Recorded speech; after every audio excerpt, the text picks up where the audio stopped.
Our next speaker is someone that is extremely near and dear to my heart for many, many reasons.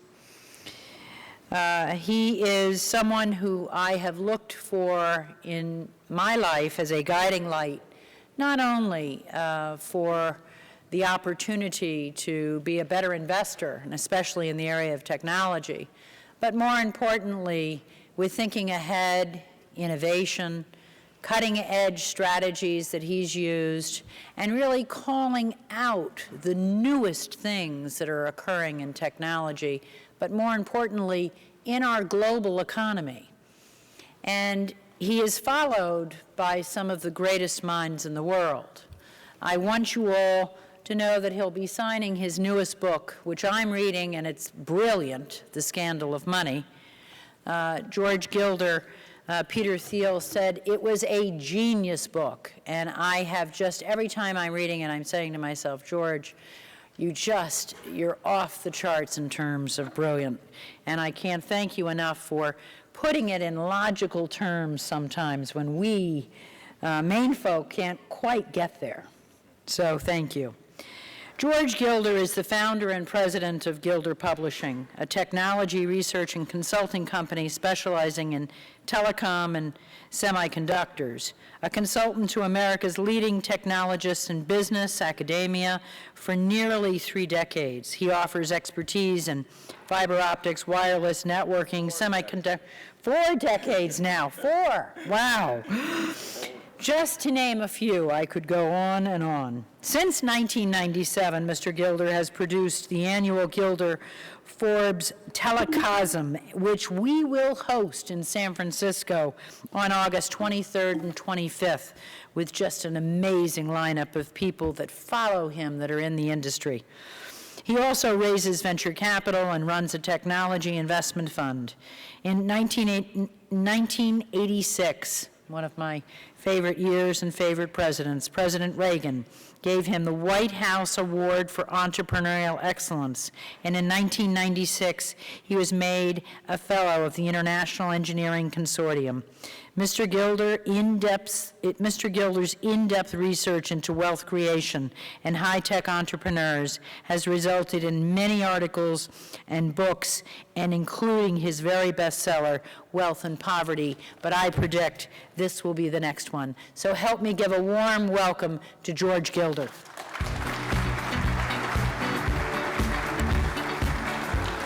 Thank you, Kim, and it's thrilling to be here at the Money Show, particularly because this is a time of unique global crisis in the theory of economics, and it's an economic crisis that's ultimately rooted in the theory of money. Friedrich Hayek said, "The root and source of all monetary evil is the government monopoly and control of money." And throughout all history, sovereigns have imagined the great delusion that they could transform money from a measuring stick into a magic wand for creation of wealth. But money is not wealth, it is a measuring stick of wealth.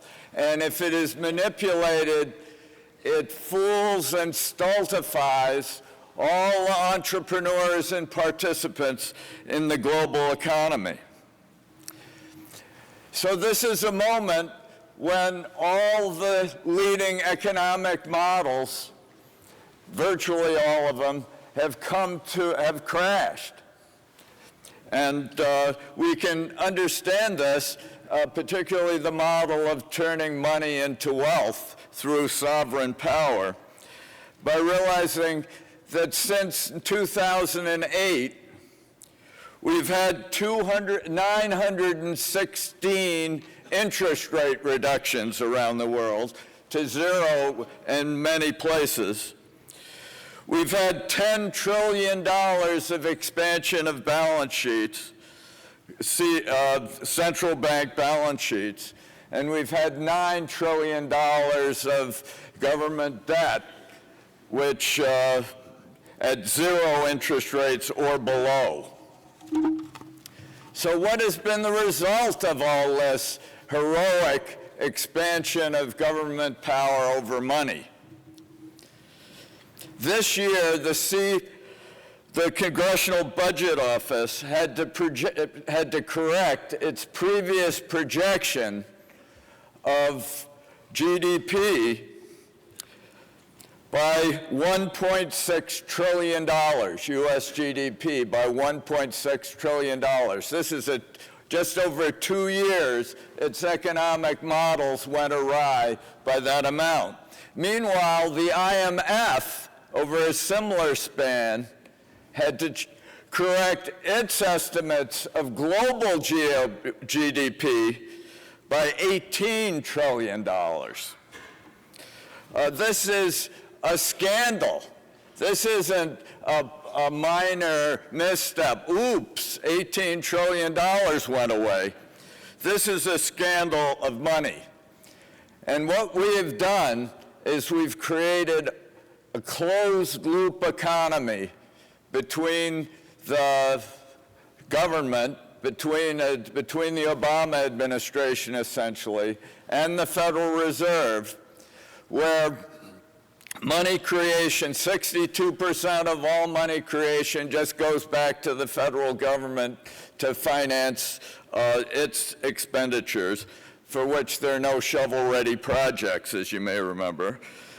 And 2/3 of the remaining money goes to the Standard & Poor 500 biggest companies, and they don't use it to invest in general.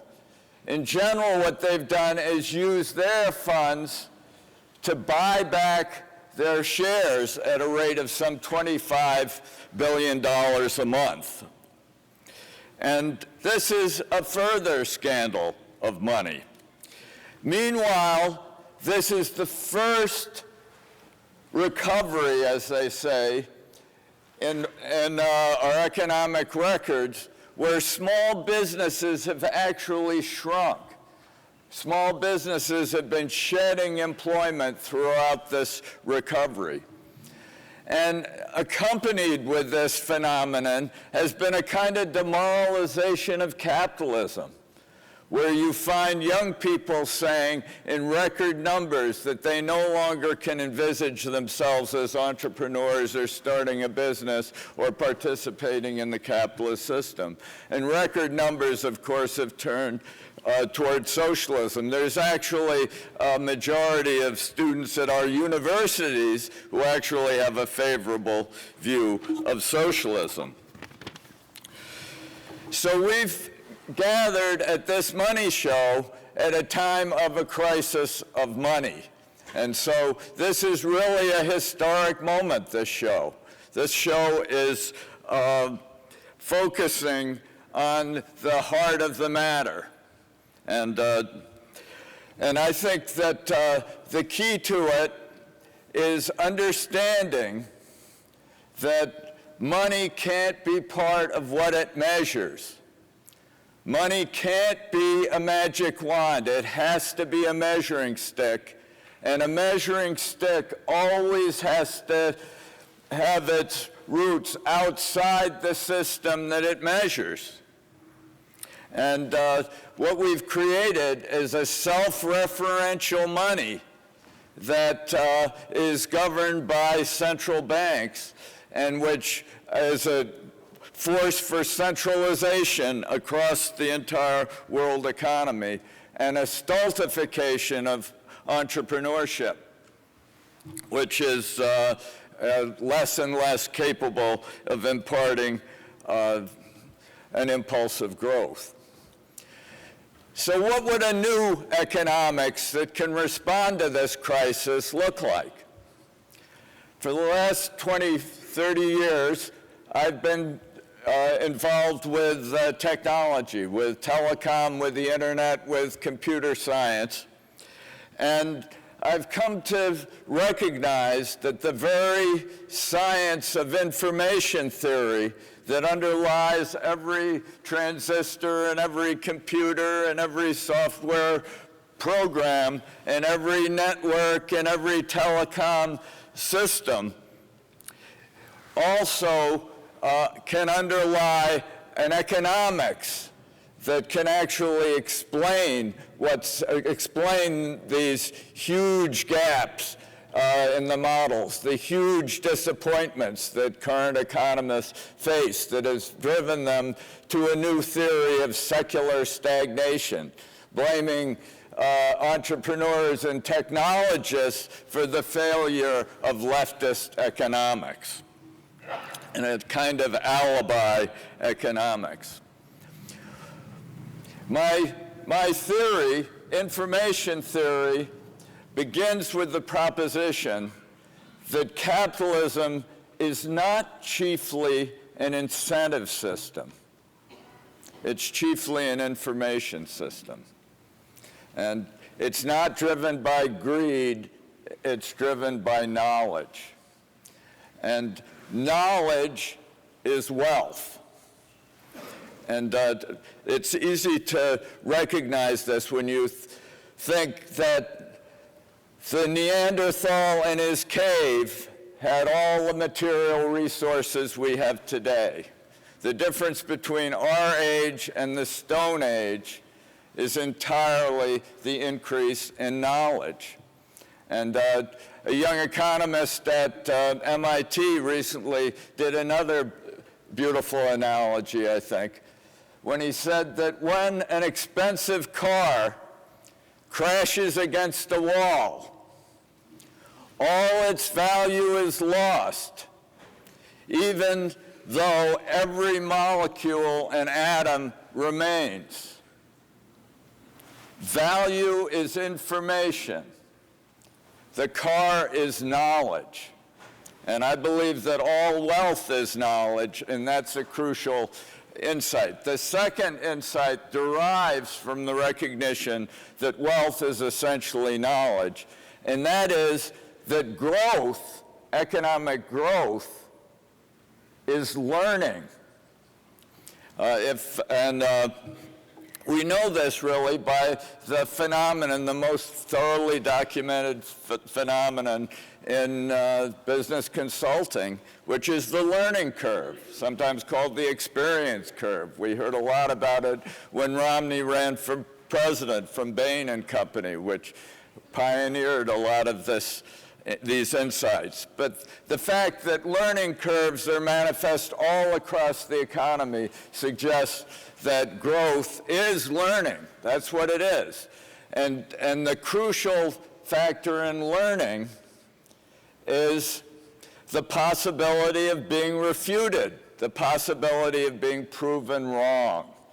And this Popper, Karl Popper, the great philosopher of information, actually pronounced this. The scientific proposition is defined by a framework that allows it to be refuted. And that's why capitalism works. It doesn't work because of demand. It works because every business is the entrepreneurial test of a business idea. And unless the idea can fail, the test can't be conducted and learning can't occur. So government guarantees and government gouts of money trying to overcome with government power the flaws of its economic policy, by definition thwarts the learning process that is economic growth. Growth is real, it's learning. And that leads to the issue of money. If growth is learning, what is money? Money is the measuring stick that allows you to measure the knowledge and the learning. But a measuring stick can't change. And how can money be a measuring stick that doesn't change if it's in the middle of what it measures, if money is part of what it measures? And measuring stick of money causes you to focus on what remains scarce when everything else grows abundant under capitalism with all these learning curves and experiments. And what remains scarce when everything else grows abundant is time.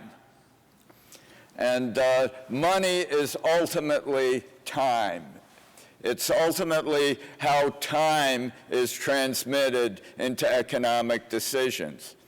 And so what the government is really doing when it reduces interest rates to zero and then sicklies over all its policies with a pale cast of green goo, you end up with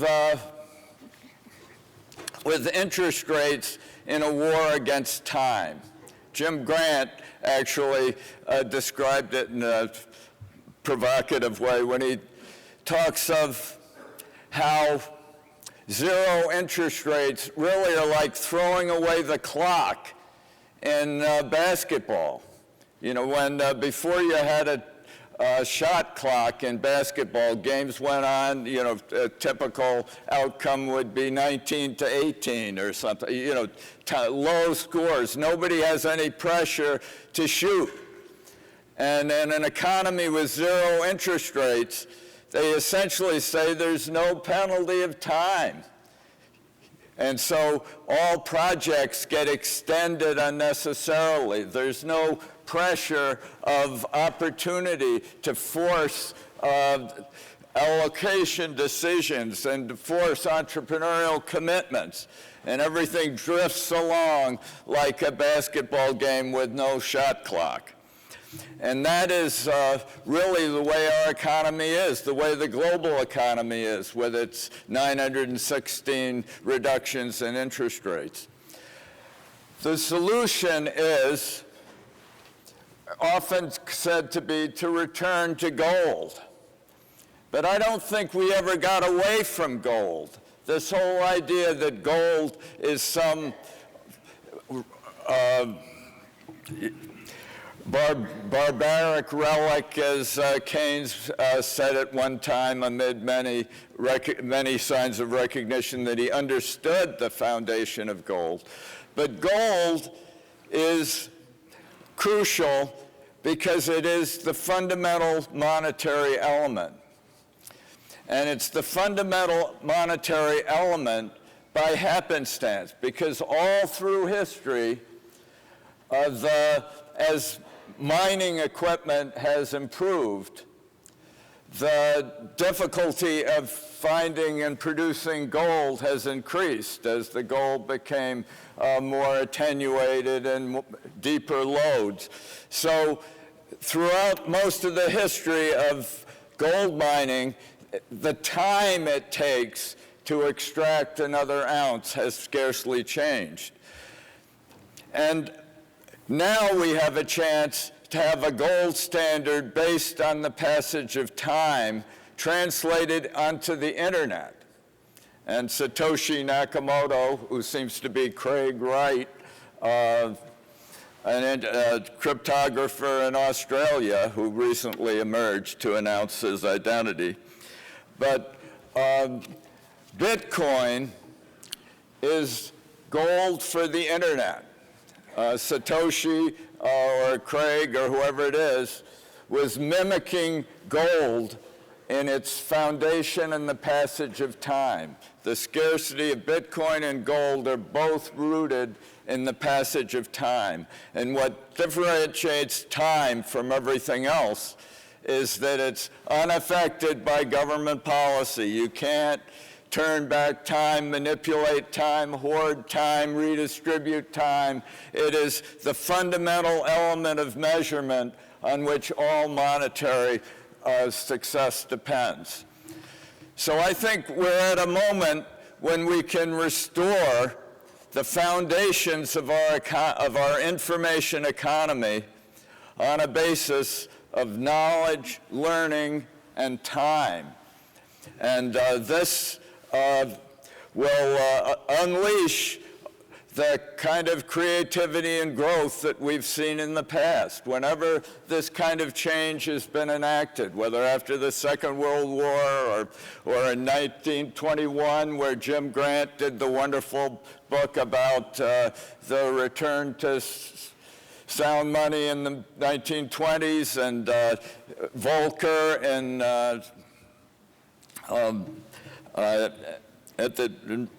and Reagan, all these turnarounds, when money was addressed, have resulted in a boom of economic growth. And it can come almost overnight if policymakers recognize that they have that they have failed, that the existing models no longer work at all, that the sovereign can't conjure up wealth out of issuance of ever more floods of paper, that money has to have a fundamental principle of scarcity beyond the economy that it measures. And I think this money show can be a beginning for a new era of better monetary policy based on a recognition of reality rather than these fictions that currently delude the prevailing economics. Thank you so much.